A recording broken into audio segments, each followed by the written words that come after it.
Chapter 24. Splendid Days and Fearsome Nights. Tom was a glittering hero once more, the pet of the old, the envy of the young. His name even went into immortal print, for the village paper magnified him. There were some that believed he would be president yet if he escaped hanging.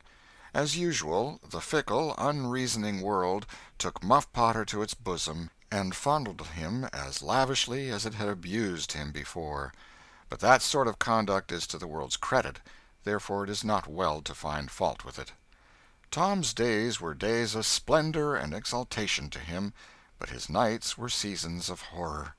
Injun Joe infested all his dreams, and always with doom in his eye. Hardly any temptation could persuade the boy to stir abroad after nightfall. Poor Huck was in the same state of wretchedness and terror, for Tom had told the whole story to the lawyer the night before the great day of the trial, and Huck was sore afraid that his share in the business might leak out yet, notwithstanding Injun Joe's flight had saved him the suffering of testifying in court. The poor fellow had got the attorney to promise secrecy, but what of that, since Tom's harassed conscience had managed to drive him to the lawyer's house by night and wring a dread tale from lips that had been sealed with the dismalest and most formidable of oaths. Huck's confidence in the human race was well nigh obliterated. Daily, Muff Potter's gratitude made Tom glad he had spoken, but nightly he wished he had sealed up his tongue. Half the time Tom was afraid Injun Joe would never be captured, the other half he was afraid he would be. He felt sure he never could draw a safe breath again until that man was dead and he had seen the corpse. Rewards had been offered, the country had been scoured, but no Injun Joe was found. One of those omniscient and awe-inspiring marvels, a detective, came up from St. Louis, moused around, shook his head, looked wise, and made that sort of astounding success which members of the craft usually achieve. That is to say, he found a clue.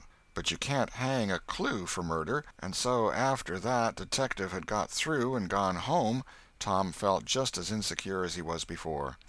The slow days drifted on, and each left behind it a slightly lightened weight of apprehension. Chapter 25. Seeking the Buried Treasure. There comes a time in every rightly constructed boy's life when he has a raging desire to go somewhere and dig for hidden treasure. This desire suddenly came upon Tom one day.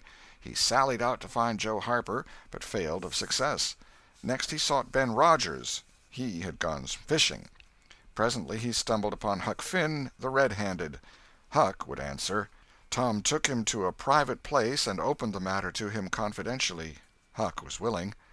Huck was always willing to take a hand in any enterprise that offered entertainment and required no capital, for he had a troublesome superabundance of that sort of time which is not money.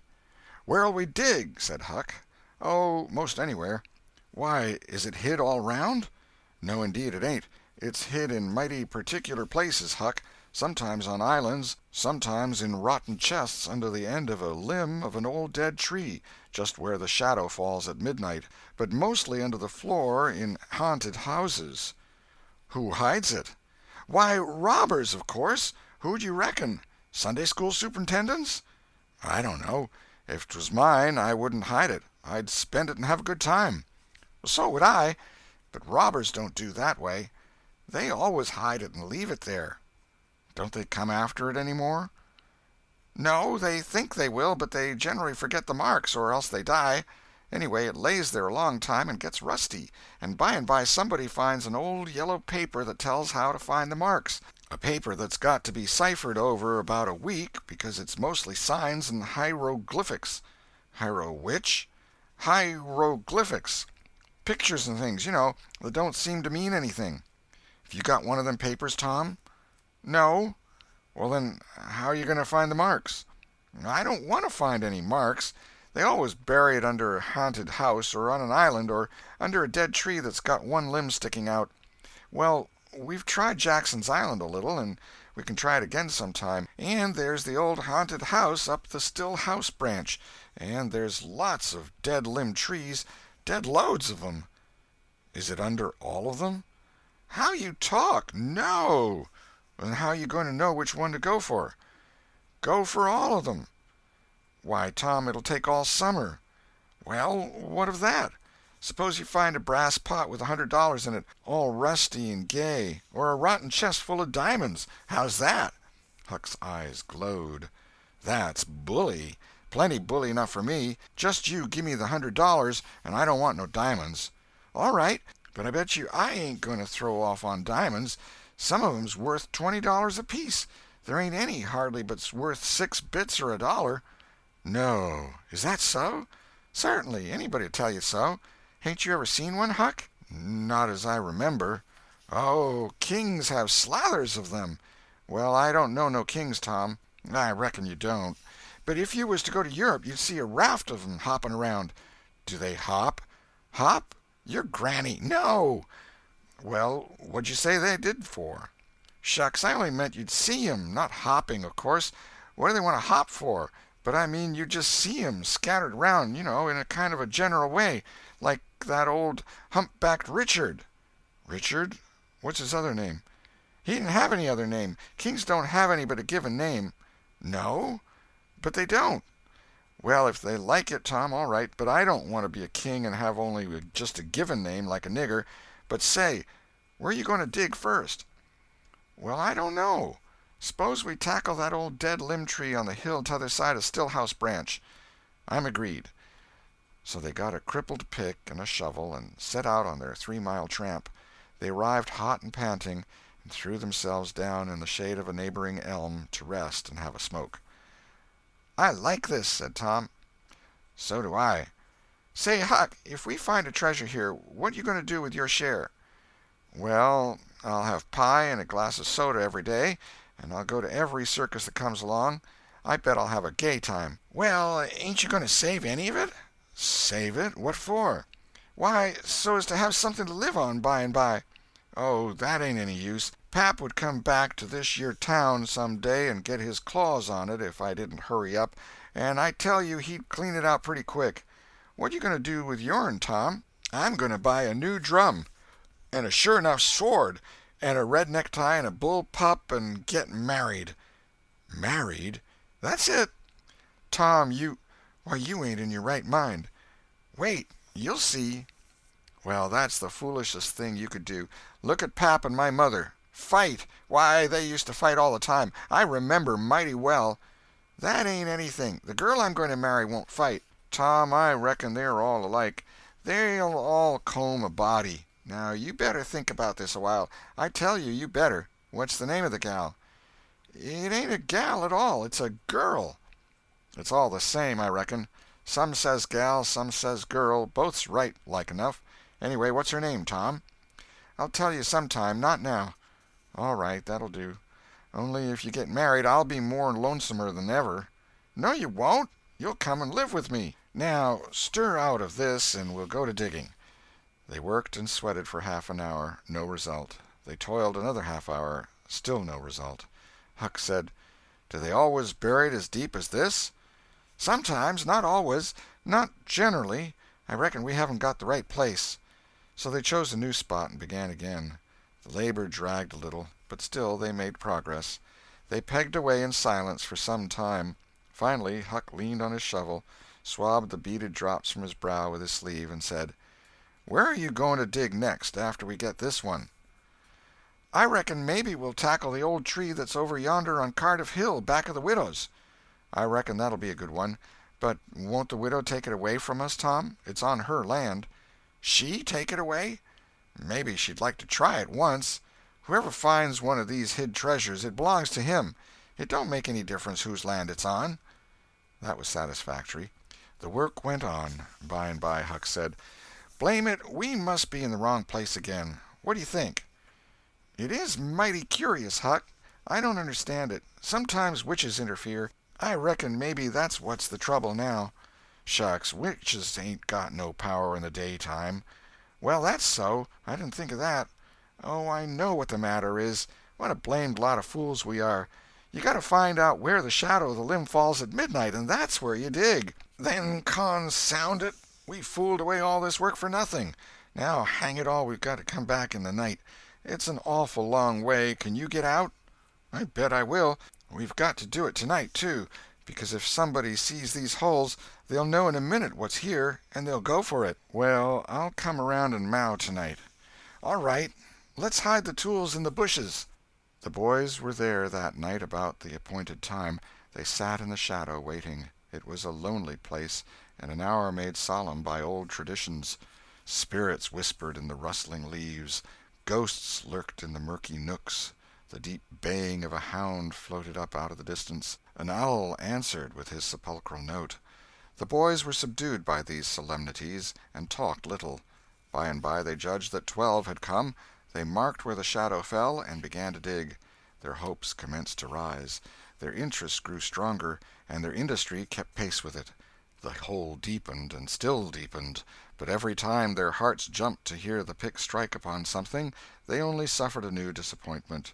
It was only a stone or a chunk. At last Tom said, "It ain't no use, Huck. We're wrong again." "Well, but we can't be wrong. We spotted the shatter to a dot." "I know it, but then there's another thing." "What's that?" "Why, we only guessed at the time. Like enough it was too late or too early." Huck dropped his shovel. "That's it," he said. "That's the very trouble. We got to give this one up.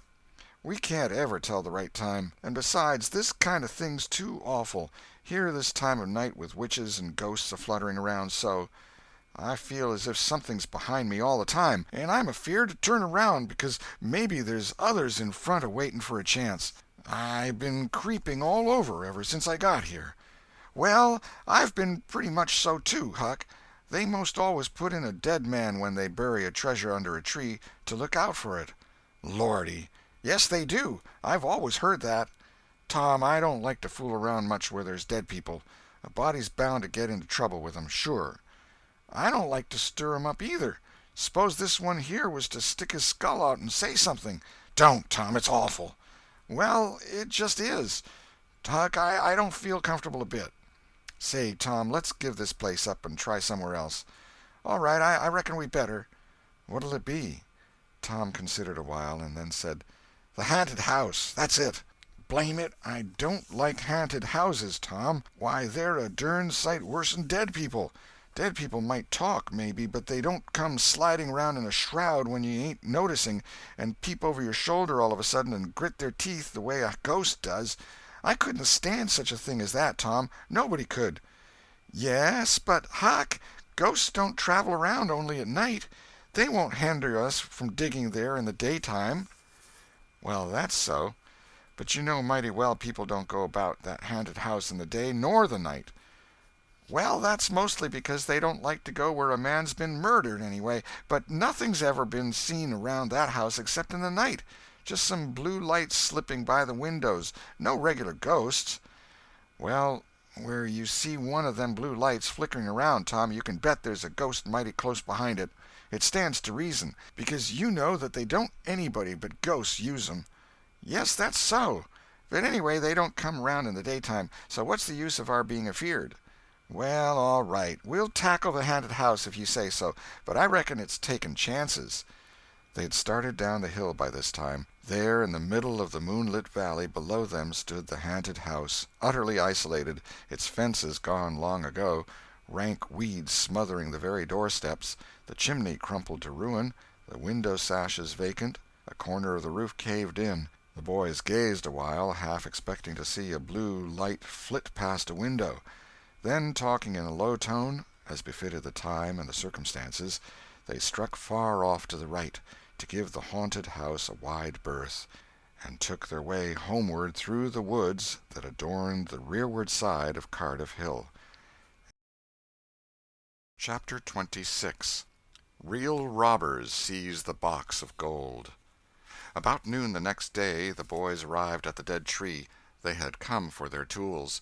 Tom was impatient to go to the haunted house. Huck was measurably so, also, but suddenly said, "Looky here, Tom, do you know what day it is?" Tom mentally ran over the days of the week, and then quickly lifted his eyes with a startled look in them. "My, I never once thought of it, Huck." "Well, I didn't either, but all at once it popped onto me that it was Friday." "Blame me, a body can't be too careful, Huck. We might have got into an awful scrape tackling such a thing on a Friday." "Might. Better say we would. There's some lucky days, maybe, but Friday ain't." "Any fool knows that. I don't reckon you was the first that found it out, Huck." "Well, I never said it was, did I? And Friday ain't all, neither. I had a rotten bad dream last night. Dreamt about rats."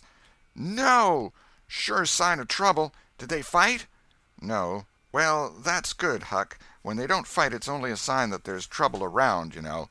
All we got to do is to look mighty sharp and keep out of it.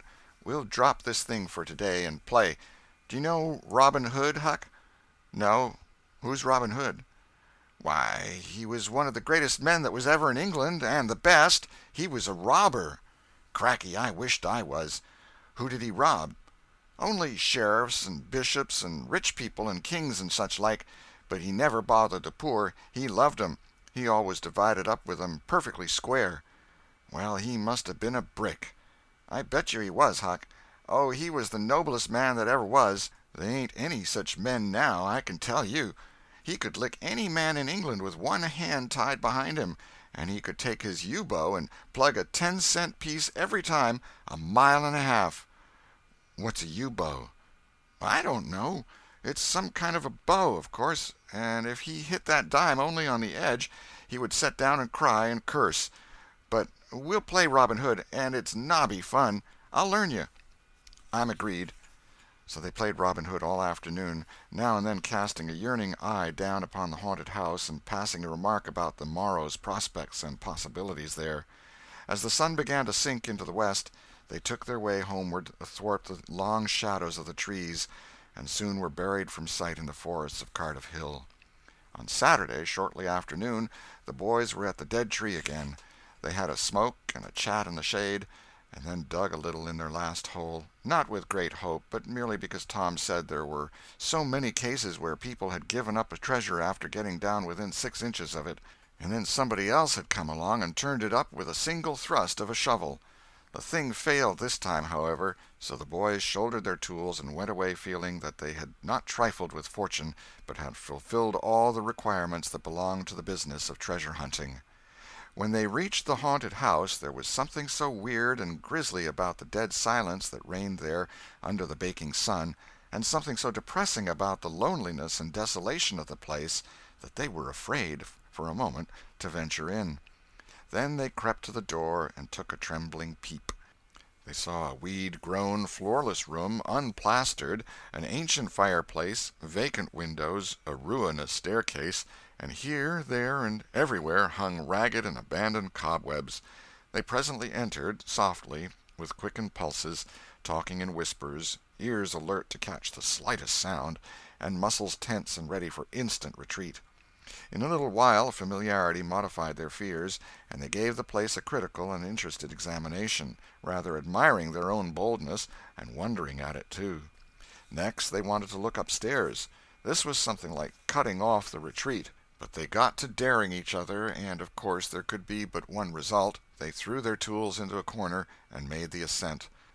Up there were the same signs of decay. In one corner they found a closet that promised mystery, but the promise was a fraud. There was nothing in it. Their courage was up now and well in hand. They were about to go down and begin work when— "Shh!" said Tom. "What is it?" whispered Huck, blanching with fright. "Shh! There! Hear it?" "Yes. Oh, my! Let's run! Keep still! Don't you budge! They're coming right toward the door." The boys stretched themselves upon the floor with their eyes to knot-holes in the planking, and lay waiting in a misery of fear. "They've stopped! No, coming! Here they are! Don't whisper another word, Huck! My goodness, I wish I was out of this." 2 men entered. Each boy said to himself, "There's the old deaf and dumb Spaniard that's been about town once or twice lately. Never saw t'other man before." T'other was a ragged, unkempt creature with nothing very pleasant in his face. The Spaniard was wrapped in a sarape.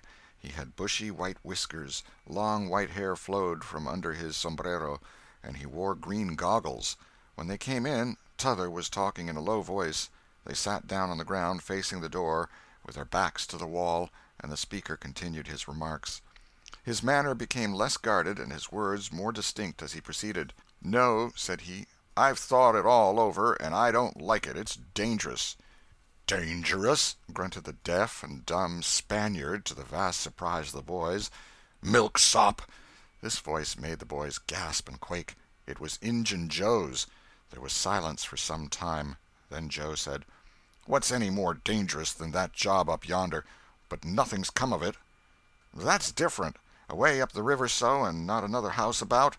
'Twon't ever be known that we tried, anyway, long as we didn't succeed." "Well, what's more dangerous than coming here in the daytime? Anybody would suspicion us that saw us." "I know that. But there warn't any other places handy after that fool of a job. I want to quit this shanty. I wanted to yesterday, only it weren't any use trying to stir out of here with those infernal boys playing over there on the hill right in full view." Those infernal boys quaked again under the inspiration of this remark, and thought how lucky it was that they had remembered it was Friday and concluded to wait a day. They wished in their hearts they had waited a year. The two men got out some food and made a luncheon. After a long and thoughtful silence, Injun Joe said: "Look here, lad, you go back up the river where you belong. Wait there till you hear from me. I'll take the chances on dropping into this town just once more for a look. We'll do that dangerous job after I've spied around a little and think things look well for it. Then for Texas. We'll leg it together." This was satisfactory. Both men presently fell to yawning, and Injun Joe said: "I'm dead for sleep. It's your turn to watch." He curled down into the weeds, and soon began to snore. His comrade stirred him once or twice, and he became quiet. Presently the watcher began to nod. His head drooped lower and lower, and both men began to snore now. The boys drew a long, grateful breath. Tom whispered: "Now's our chance. Come." Huck said: "I can't. I'd die if they was to wake." Tom urged. Huck held back. At last Tom rose slowly and softly and started alone, but the first step he made wrung such a hideous creak from the crazy floor that he sank down almost dead with fright. He never made a second attempt. The boys lay there counting the dragging moments till it seemed to them that time must be done and eternity growing gray, and then they were grateful to note that at last the sun was setting. Now one snore ceased. Injun Joe sat up, stared around, smiled grimly upon his comrade, whose head was drooping upon his knees, stirred him up with his foot, and said: "Here, you're a watchman, ain't you? All right, though, nothing's happened." "My, have I been asleep?" "Oh, partly. Nearly time for us to be moving, pard. What'll we do with what little swag we've got left?" "I don't know. Leave it here, as we've always done, I reckon. No use to take it away till we start south. 650 in silver's something to carry." "Well, all right, it won't matter to come here once more." "No, but I'd say come in the night, as we used to do. It's better." "Yes, but look here, it may be a good while before I get the right chance at that job. Accidents might happen. 'Tain't in such a very good place. We'll just regularly bury it, and bury it deep."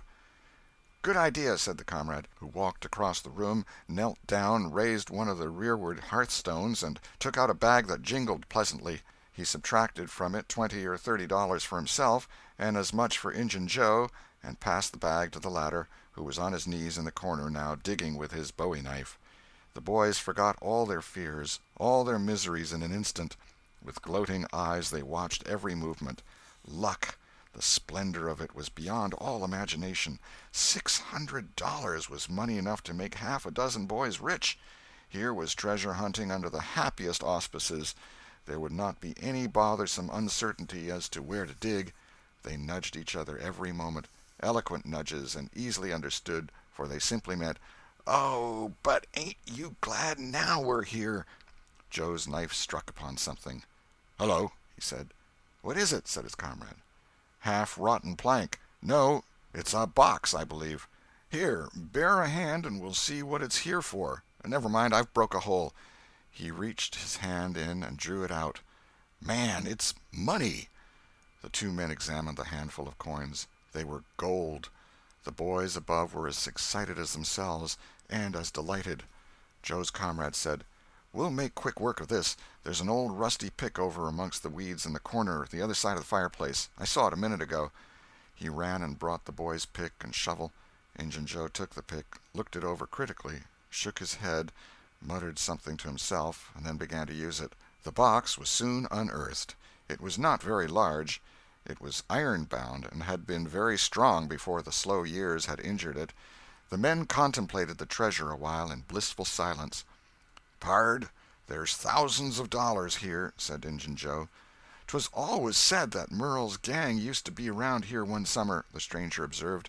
"I know it," said Injun Joe, "and this looks like it, I should say. Now you won't need to do that job." The half-breed frowned. Said he, "You don't know me. Least you don't know all about that thing. 'Tain't robbery altogether, it's revenge." And a wicked light flamed in his eyes. "I'll need your help in it. When it's finished, then Texas. Go home to your Nance and your kids and stand by till you hear from me." "Well, if you say so. What'll we do with this? Bury it again?" "Yes." Ravishing delight overhead. "No, by the great Sachem, no!" Profound distress overhead. "I'd nearly forgot. That pick had fresh earth on it." The boys were sick with terror in a moment. "What business has a pick and a shovel here? What business with fresh earth on them? Who brought them here? And where are they gone? Have you heard anybody? Seen anybody?" "What, bury it again and leave them to come and see the ground disturbed? Not exactly, not exactly. We'll take it to my den." "Why, of course. Might have thought of that before. You mean number 1? "No, number 2, under the cross. The other place is bad, too common." "All right. It's nearly dark enough to start." Injun Joe got up and went about from window to window, cautiously peeping out. Presently he said, "Who could have brought those tools here? Do you reckon they can be upstairs?" The boys' breath forsook them. Injun Joe put his hand on his knife, halted a moment, undecided, and then turned toward the stairway. The boys thought of the closet, but their strength was gone. The steps came creaking up the stairs. The intolerable distress of the situation woke the stricken resolution of the lads. They were about to spring for the closet when there was a crash of rotten timbers and Joe landed on the ground amid debris of the ruined stairway. He gathered himself up, cursing, and his comrade said, "Now what's the use of all that? If it's anybody and they're up there, let 'em stay there. Who cares? If they want to jump down now and get into trouble, who objects? It will be dark in 15 minutes, and then let them follow us if they want to. I'm willing. In my opinion, whoever hove those things in here caught a sight of us and took us for ghosts or devils or something. I'll bet they're running yet." Joe grumbled a while. Then he agreed with his friend that what daylight was left ought to be economized in getting things ready for leaving. Shortly afterward they slipped out of the house in the deepening twilight and moved towards the river with their precious box. Tom and Huck rose up, weak but vastly relieved, and stared after them through the chinks between the logs of the house. Follow? Not they. They were content to reach ground again without broken necks and take the townward track over the hill. They did not talk much. They were too much absorbed in hating themselves, hating the ill luck that made them take the spade and the pick there. But for that, Injun Joe never would have suspected. He would have hidden the silver with the gold to wait there till his revenge was satisfied, and then he would have had the misfortune to find that money turn up missing. Bitter, bitter luck that the tools were ever brought there. They resolved to keep a lookout for that Spaniard when he should come to town spying out for chances to do his revengeful job, and follow him to number 2, wherever that might be. Then a ghastly thought occurred to Tom. "Revenge? What if he means us, Huck?" "Oh, don't," said Huck, nearly fainting. They talked it all over, and as they entered town they agreed to believe that he might possibly mean somebody else, at least that he might at least mean nobody but Tom, since only Tom had testified. Very, very small comfort it was to Tom to be alone in danger. Company would be palpable improvement, he thought. Chapter 27. Trembling on the Trail. The adventure of the day mightily tormented Tom's dreams that night. 4 times he had his hands on that rich treasure, and 4 times it wasted to nothingness in his fingers as sleep forsook him and wakefulness brought back the hard reality of his misfortune. As he lay in the early morning recalling the incidents of his great adventure, he noticed that they seemed curiously subdued and far away, somewhat as if they had happened in another world or in a time long gone by. Then it occurred to him that the great adventure itself must be a dream. There was one very strong argument in favor of this idea, namely, that the quantity of coin he had seen was too vast to be real. He had never seen as much as $50 in one mass before, and he was like all boys of his age and station in life, in that he imagined that all references to hundreds and thousands were mere fanciful forms of speech, and that no such sums really existed in the world. He never had supposed for a moment that so large a sum as $100 was to be found in actual money in anyone's possession. If his notions of hidden treasure had been analyzed, they would have been found to consist of a handful of real dimes and a bushel of vague, splendid, ungraspable dollars. But the incidents of his adventure grew sensibly sharper and clearer under the attrition of thinking them over, and so he presently found himself leaning to the impression that the thing might not have been a dream after all. This uncertainty must be swept away. He would snatch a hurried breakfast and go and find Huck. Huck was sitting on the gunwale of a flatboat, listlessly dangling his feet in the water and looking very melancholy. Tom concluded to let Huck lead up to the subject. If he did not do it, then the adventure would be proved to have been only a dream. "Hello, Huck." "Hello yourself." Silence for a minute. "Tom, if we'd 'a' left the blamed tools at the dead tree, we'd 'a' got the money. Oh, ain't it awful?" "'Tain't a dream, then. 'Tain't a dream. Somehow I most wish it was. Dogged if I don't, Huck." "What ain't a dream?"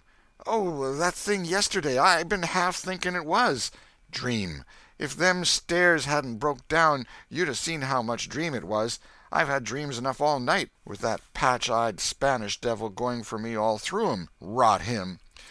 "No, not rot him. Find him. Track the money."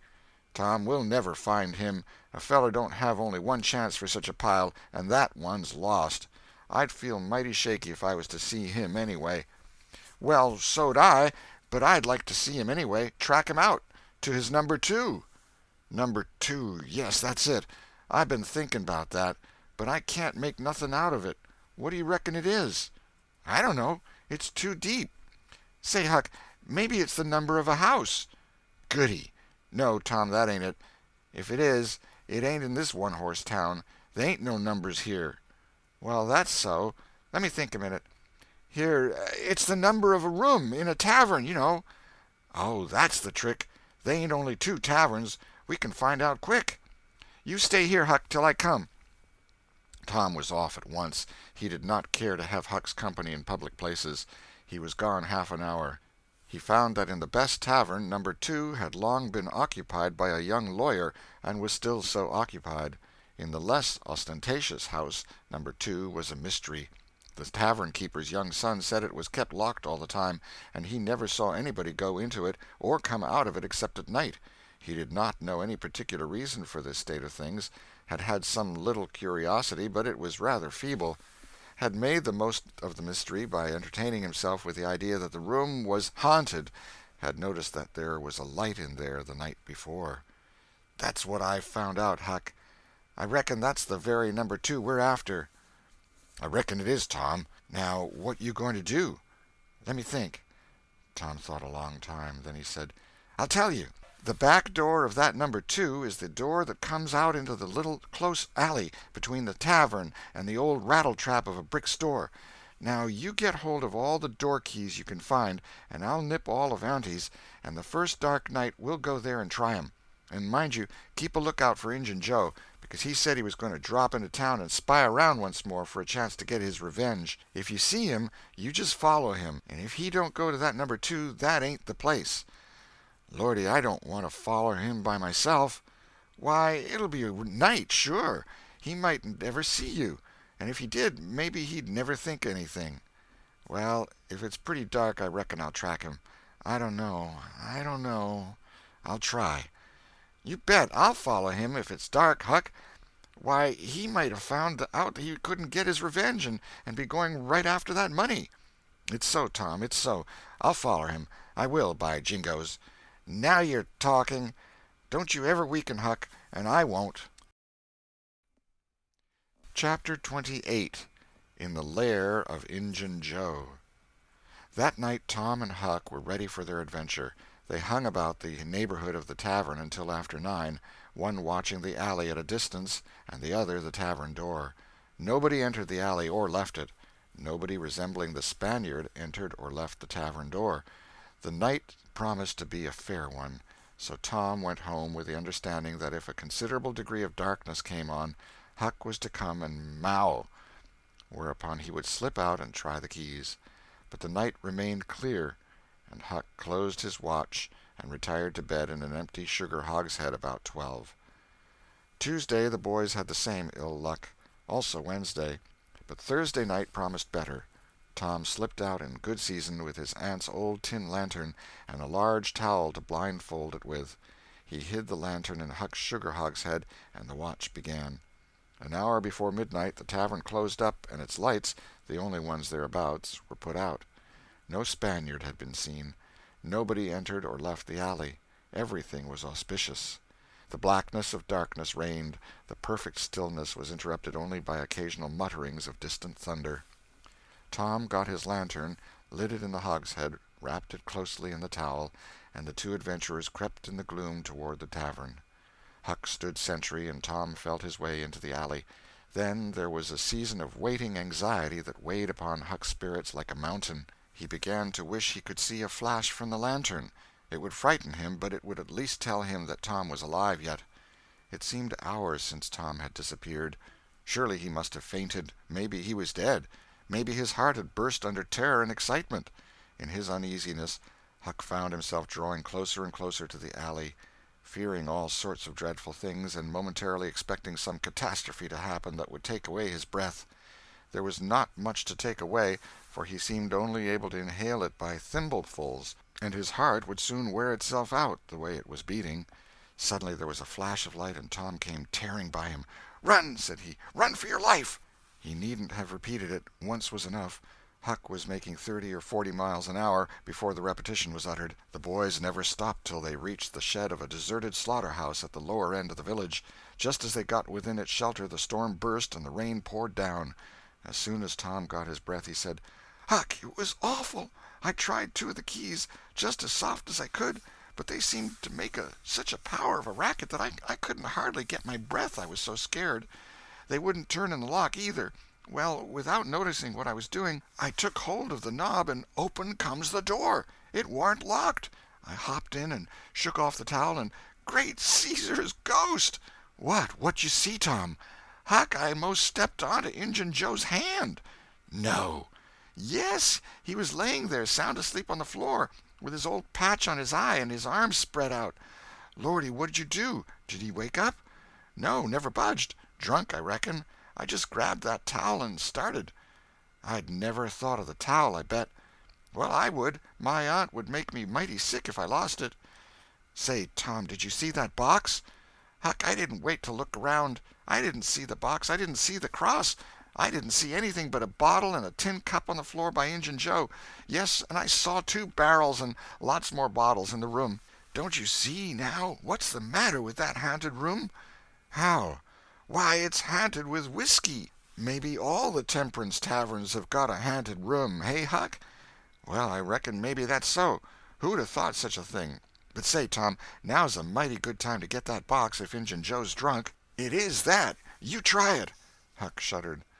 "Well, no, I reckon not." "And I reckon not, Huck. Only 1 bottle alongside of Injun Joe ain't enough. If there'd been 3 he'd be drunk enough, and I'd do it." There was a long pause for reflection, and then Tom said, "Looky here, Huck, let's not try that thing any more till we know Injun Joe's not in there. It's too scary. Now, if we watch every night, we'll be dead sure to see him go out, sometime or other, and then we'll snatch that box quicker'n lightning." "Well, I'm agreed. I'll watch the whole night long, and I'll do it every night, too, if you'll do the other part of the job." "All right, I will. All you got to do is to trot up Hooper Street a block and mow, and if I'm asleep, you throw some gravel at the window, and that'll fetch me." "Agreed, and good as wheat." "Now, Huck, the storm's over, and I'll go home. It'll begin to be daylight in a couple hours. You go back and watch that long, will you?" "I said I would, Tom, and I will. I'll haunt that tavern every night for a year. I'll sleep all day, and I'll stand watch all night." "That's all right. Now, where are you going to sleep?" "In Ben Rogers' hayloft. He lets me, and so does his pap's nigger man, Uncle Jake. I tote water for Uncle Jake whenever he wants me to, and any time I ask him he gives me a little something to eat if he can spare it. That's a mighty good nigger, Tom. He likes me, because I don't ever act as if I was above him. Sometimes I set right down and eat with him, but you needn't tell that. A body's got to do things when he's awful hungry he wouldn't want to do as a steady thing. Well, if I don't want you in the daytime, I'll let you sleep. I won't come bothering round. Any time you see something's up in the night, just skip right around and meow.